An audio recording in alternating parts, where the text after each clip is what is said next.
araw mga kababayan, ang inyong Tactical Operation Wing West mula sa pangunguna ng Office of the Directorate for Civil Military Operations ay nakapagsagawa ng 45 aktibidad para sa buwan ng Marso. Nakilahok ang ating wing sa ginanap na fun run ng Palawan Council for Sustainable Development in cooperation with the celebration of World Wildlife Day sa Balayong People's Park, Barangay Tinigiban, Puerto Princesa City noong 2 ng Marso.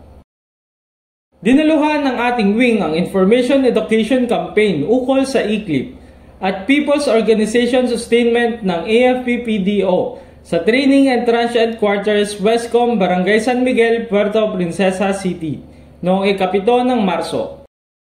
Nagsagawa ang ating wing ng outreach activity para sa Batak Tribe, Sitio Tagnaya, Barangay Concepcion, Puerto Princesa City noong 10 ng Marso.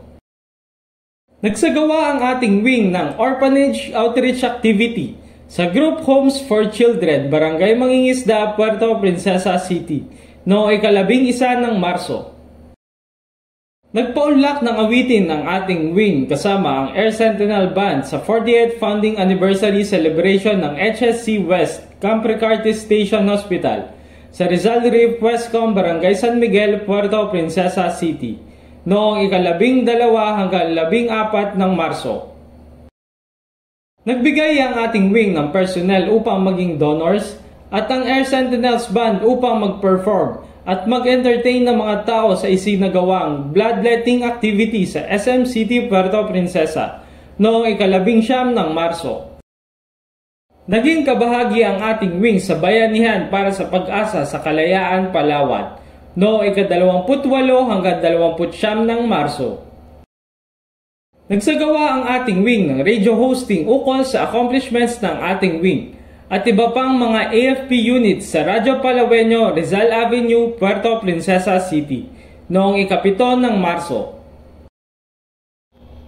Alam nyo ba na ang Pag-asa Island ay isa sa pinakamalaking naturally occurring island sa West Philippine Sea? Ibig sabihin, kusa itong nabuo ng walang panggagambala ng mga tao. Atin itong protektahan at pagyamanin para sa susunod pang mga henerasyon. At laging tatandaan na ang West Philippine Sea, atin ito. Kaisa ka ba? Tara na!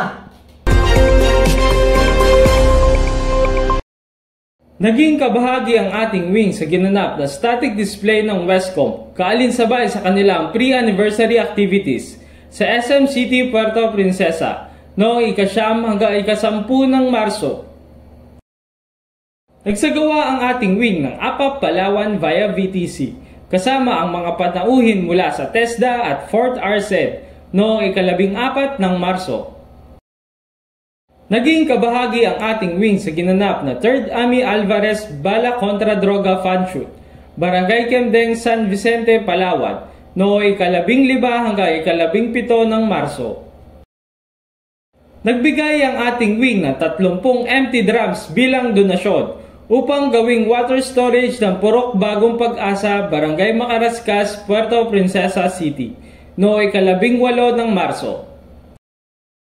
Nagsagawa ang ating wing ng film showing at distribution of leaflets ukol sa ICLIP, distribution of object merchandise, preventing and countering radicalization and violent extremism, at West Philippine Sea Advocacy Campaign sa ginanap na Peace and Development Forum sa San Jose Rojas National High School, Rojas, Palawan, noong 7 ng Marso, at sa Santa Monica National High School noong 8 ng Marso. Dinaluhan ng ating wing ang ginanap na Annual Career Guidance Activity ng San Jose National High School bilang mga guest speaker kaalinsabay sa distribution of object merchandise sa mga mag-aaral sa Barangay San Jose, Puerto Princesa City noong 7 ng Marso. Dinaluhan ng ating wing ang ginanap na God Symposium bilang guest speaker sa Puerto Princesa School of Arts and Trades, Barangay Santa Monica, Puerto Princesa City noong 22 ng Marso. Muli, ito si Erman Landicho, nagbabalita mula sa tahanan ng Tactical Operation Wing West.